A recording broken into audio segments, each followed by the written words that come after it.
ખેડૂત મિત્રો, ચલો આજે વાત કરીએ છાણિયા ખાતર વિશે. નામ તો આપણા બધા માટે બહુ જાણીતું છે, પણ શું આપણે ખરેખર એની અસલી તાકાતને ઓળખીએ છીએ? ચાલો આજે આ સાધારણ લાગતી વસ્તુ પાછળ છુપાયેલા મોટા ફાયદાઓને સમજીએ.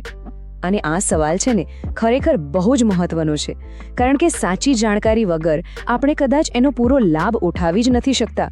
તો ચાલો આ જ્ઞાનને એકદમ સરળ શબ્દોમાં સમજીએ અને આપણી ખેતીને વધુ સારી બનાવીએ. તો ચાલો એકદમ પાયાથી શરૂ કરીએ. આ છાણિયું ખાતર જેની આપણે આટલી બધી વાતો કરીએ છીએ એ આખરે છે શું?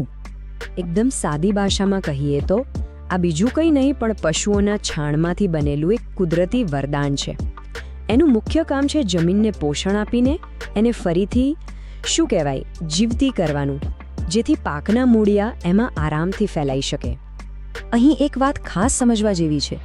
છાણિયું ખાતર એ કોઈ પાકના રોગ માટેની દવા નથી, પણ એ જમીન માટેનું એક જોરદાર ટોનિક છે. એ જમીનની તબિયત સુધારે છે, એટલે પાક તો આપોઆપ તંદુરસ્ત થઈ જાય છે. તો સવાલ એ થાય કે આજના રાસાયણિક ખાતરોના જમાનામાં આ દેશી ખાતરનું શું કામ? ભાઈ, એનું કામ છે જમીનની અસલી તાકાતને પાછી લાવવાનું, એની ક્ષમતાને ખોલવાનું. ચાલો જોઈએ કે એના ફાયદા શું શું છે.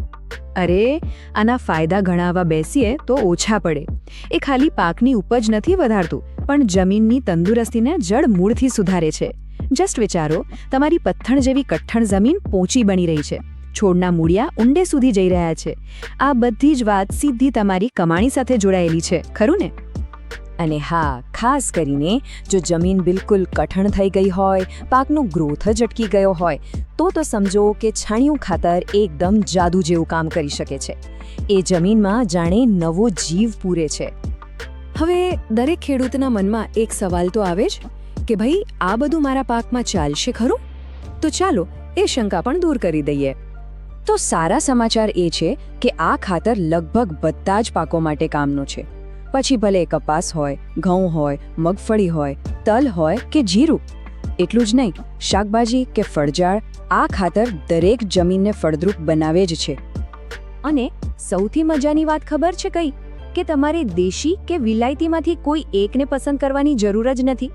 તમે છાણિયા ખાતરને રાસાયણિક ખાતરો ભેગું વાપરીને બંનેના સારામાં સારા ફાયદા લઈ શકો છો.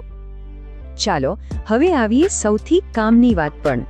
ખાતર કેટલું નાખવું અને ક્યારે નાખવું, કારણ કે સાચી રીતે જ સારા પરિણામ અપાવશે. આ માહિતી બહુ જ અગત્યની છે. જો એક સામાન્ય ગણતરી એવી છે કે ખેતીના પાકો જેમ કે કપાસ કે ઘઉં, એમાં 1 એકર દીઠ 1 થી 2 ટ્રેક્ટર ટ્રોલી બસ છે.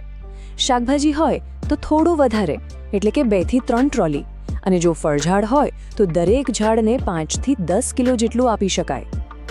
અહીં એક વાત ગાંઠ વાળી લેજો, આ છે ને કુદરતી વસ્તુ છે, એટલે થોડું વધારે પડી જાય તો કોઈ નુકસાન નથી. પણ હા, જો ઓછું વાપર્યું તો પછી મહેનતનું ધાર્યું પરિણામ નહીં મળે, એટલે દિલ ખોલીને વાપરવાનું.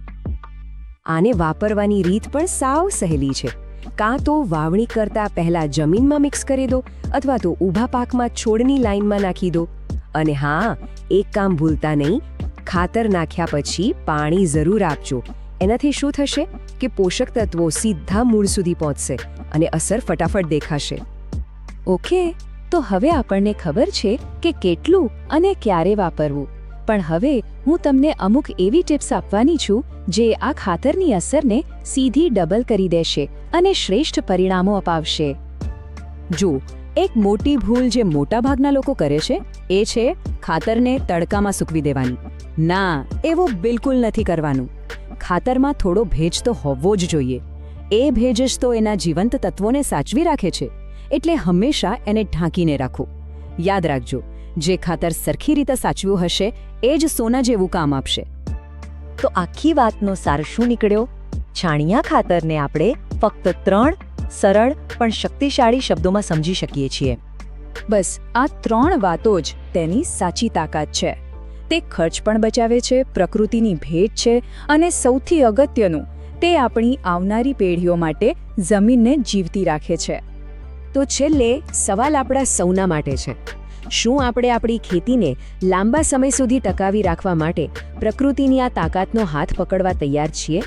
વિચારવા જેવી વાત છે.